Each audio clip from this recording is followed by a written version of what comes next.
Welcome to this overview for MEF 3.0 SD-WAN services. My name is Larry Sandberg. I'm editor of MEF 70, the SD-WAN Service Attributes and Service Framework Standard, and its follow-on, MEF 70.1.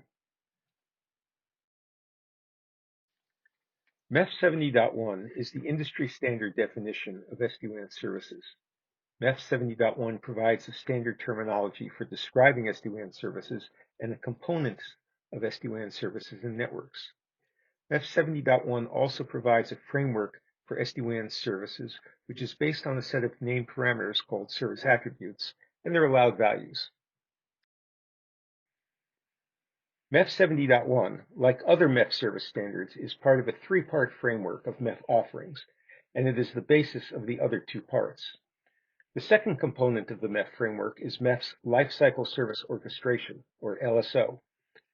LSO defines a structure and APIs for automating the creation, configuration, and management of services.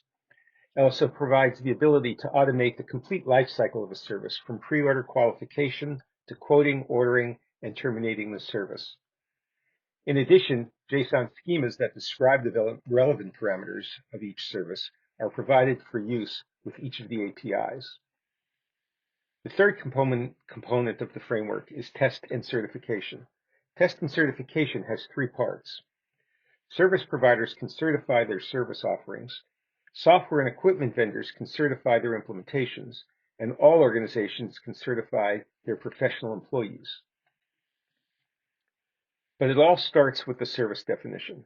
MEF pioneered the service standardization of network services 20 years ago with the development of a comprehensive set of standards for carrier Ethernet services.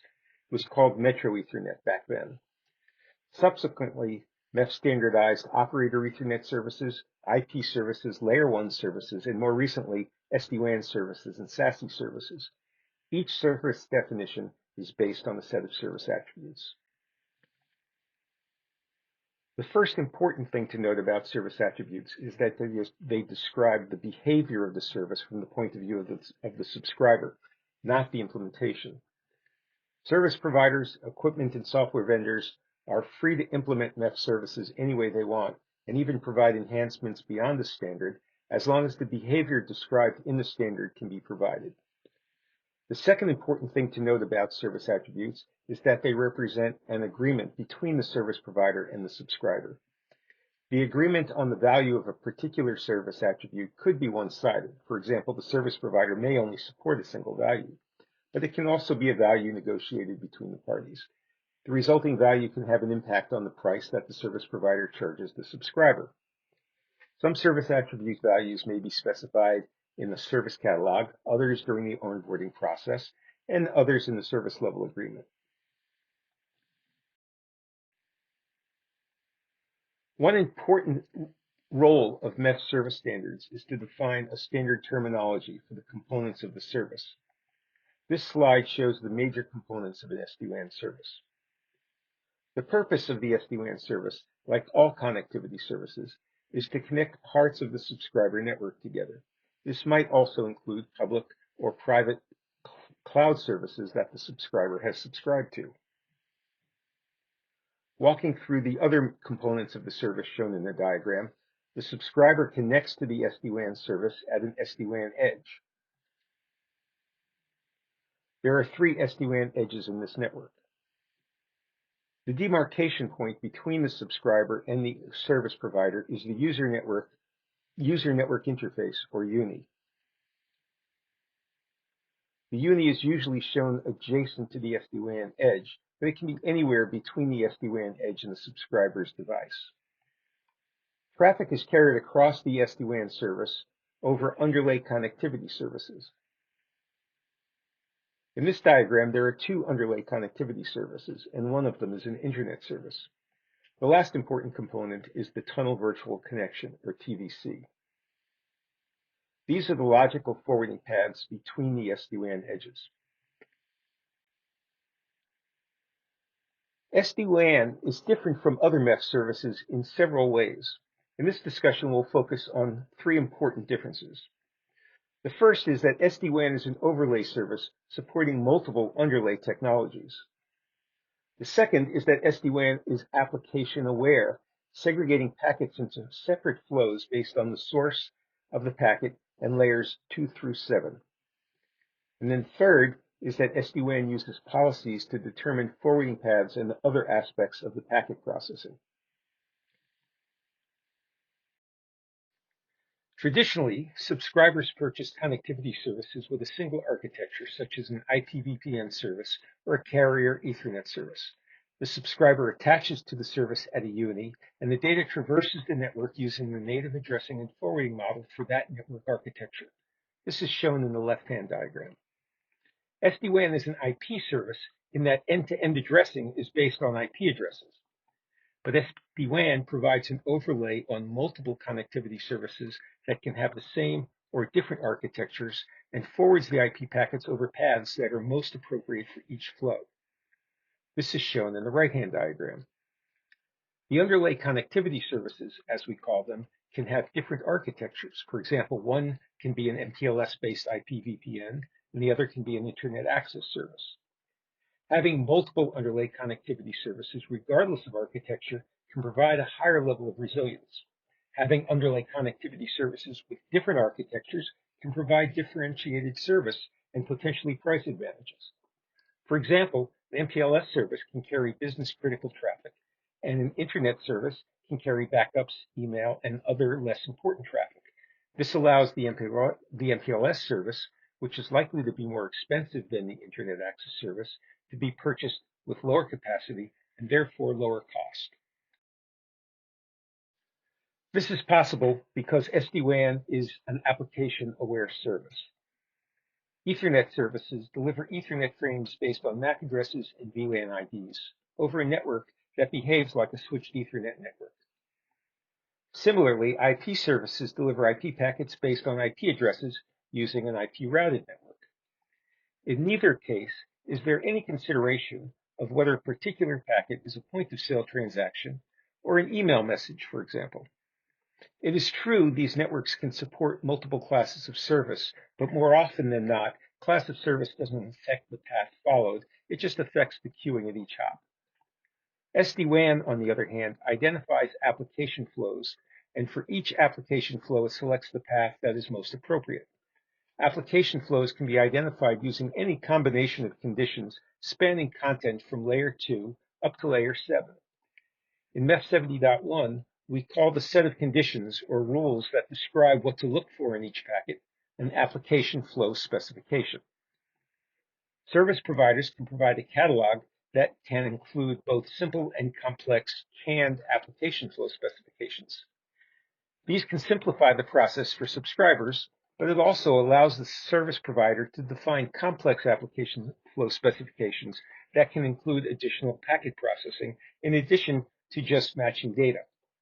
For example, look at field XXX in the second packet after receiving a TCP SYN packet. Application flows are related to applications, but one application flow can contain packets from multiple applications. For example, an application flow specification that matches all SSL packets. One application can generate multiple application flows. For example, a video conferencing application can generate a video application flow, an audio application flow, and maybe a chat application flow. And it's certainly possible for one application to result in one application flow. Once an application flow is defined in the UNI, a policy can be assigned to it. MEF 70.1 defines a set of policy components called policy criteria that can be used to define a policy. Encryption, performance, bandwidth, security, these are all examples of policy criteria. When an IP packet arrives in the UNI, it's inspected to determine which application flow it belongs to. And once that's determined, the policy assigned to that application flow determines how the IP packet is processed and which path is chosen to forward it. That is, which underlay connectivity service or sequence of underlay connectivity services will carry the IP packet to its destination. A policy in MEF 70.1 is defined as a named list of policy criteria. MEF 70.1 includes 10 policy criteria. Policies are defined service-wide. That is, they're available at all SD-WAN edges, but they're assigned to application flows independently at each SD-WAN edge. An SD-WAN service can have a few defined policies or many. The number of policies might be a pricing issue for some service providers. Also, some service providers may have a catalog of canned policies that the subscriber can choose from rather than defining them from scratch. In this example, the policy name is critical, and critical includes 5 policy criteria. An application flow that's assigned this policy must be encrypted. It must be sent only over private underlay connectivity services, not the internet. It must be sent only over underlay connectivity services that are flat rate billed, as opposed to usage-based. They have a bandwidth commitment of 20 megabits per second and a bandwidth limit of 50 megabits per second, and they're monitored using a security policy named Paranoid. Note that security policies are defined in a separate MEF standard, MEF 88, Application Flow Security for SD-WAN services. One other important component in the definition of an application flow is the zone. The subscriber's IP hosts, PCs, workstations, servers, devices, can be partitioned into zones based on their IP addresses. Non-overlapping ranges of IP addresses can be defined as zones, and the zones of the IP packet source is one more component of the application flow definition. This means that IP packets that match the same application flow specification, that is, what's being looked at inside the packet, can have different policies assigned based on the source, all the way down to a single station. So an email packet coming from an engineering PC could have a different policy assigned than a packet with the same contents that's coming from a PC in human resources. In the diagram, there are 6 packets ingressing at Uni 1, 4 from Zone HR and 2 from Zone Engineering. 2 application flow specifications are defined, mail and expenses. This results in 4 separate application flows, 2 for mail, 1 for each zone, and 2 for expenses, again, 1 for each zone. This substantially increases the power of SD-WAN policies. Therefore, an application flow is defined by a UNI, by an application flow specification, and by a zone. And once the application flow is defined, we can take a policy and assign that policy to the application flow. If any of these 3 is different, such as the same application flow specification and zone at a different UNI, or the same UNI and application flow specification from a different zone, then this is a different application flow and can be assigned a different policy. In this example, the SD-WAN service has 2 underlay connectivity services, and each has 2 TVCs. These are point-to-point connectivity to another SD-WAN edge.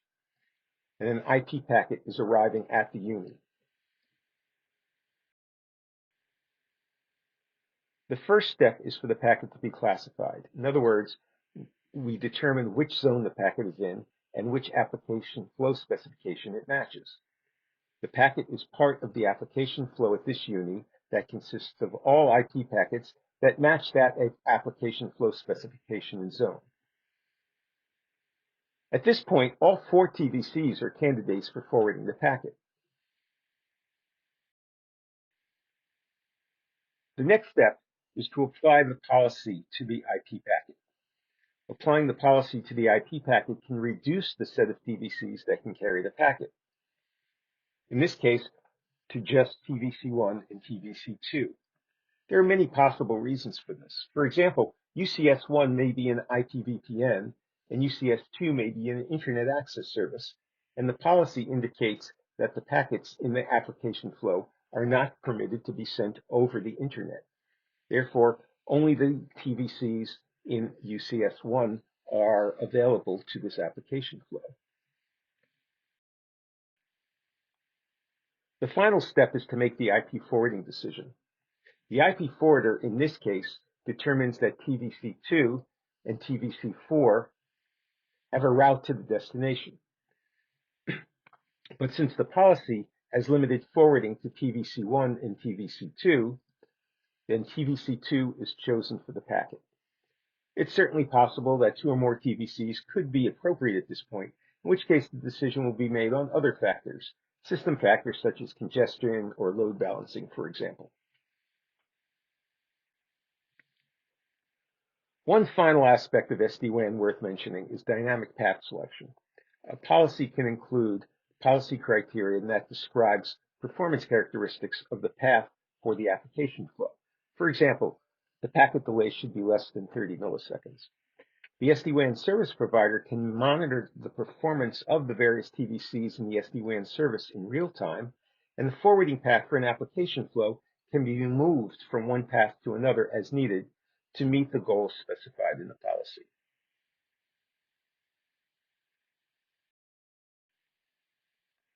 In this section, we'll provide 3 examples of SD-WAN network configurations. These are really just a sampling. SD-WAN services can be configured in a variety of ways to meet the subscriber's requirements. The hybrid WAN is a common configuration for SD-WAN.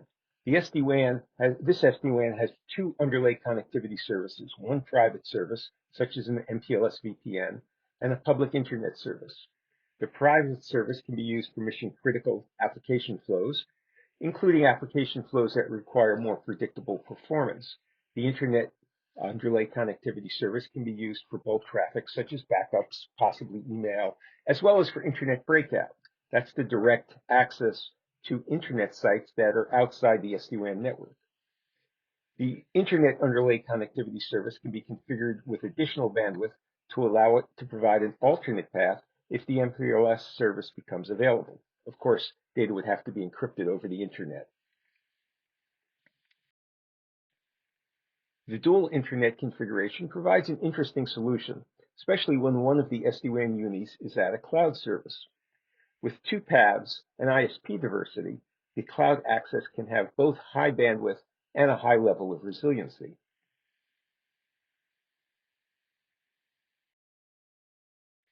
This configuration depicts a capability that is currently being standardized by MEF, the Universal SD-WAN Edge.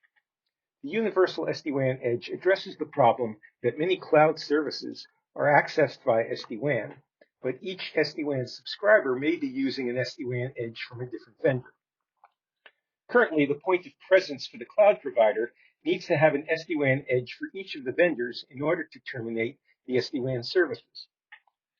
The Universal SD-WAN Edge standard will document a common set of control, management, and data plane functions and interfaces that will allow development of a Universal SD-WAN Edge that can terminate multiple SD-WAN services with multiple cooperating SD-WAN Edge vendors on the other side.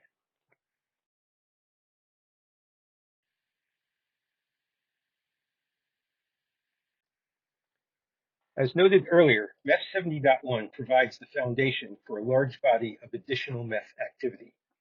Work on MEF 70.2 is underway and will be available in mid-2023. Several LSO models have been published and more are under development to enable automating the provisioning and management of SD-WAN services. A number of performance and edge-related standards have been published and more are under development to address the use of SD-WAN. Cybersecurity standards, such as SD-WAN security policies and SASE, have been published, and others, such as Zero Trust and security functions for IP-based services, are underway. And of course, the test and certification infrastructure for service providers, vendors, and professionals. As you can see, MEF has expended and continues to expend a large effort for SD-WAN and related technologies.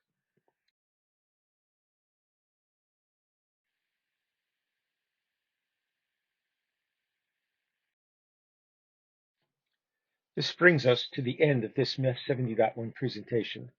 I hope that I've provided some insight into MEF's SD-WAN standard and the other related efforts that MEF has undertaken. All published MEF standards can be downloaded at MEF.net. In addition, MEF has provided several online resources for organizations interested in SD-WAN. There is an SD-WAN and SASE FAQ, There's MEF News, the EdgeView blogs, and the Infinite Edge series. These are all also available at MEF.net.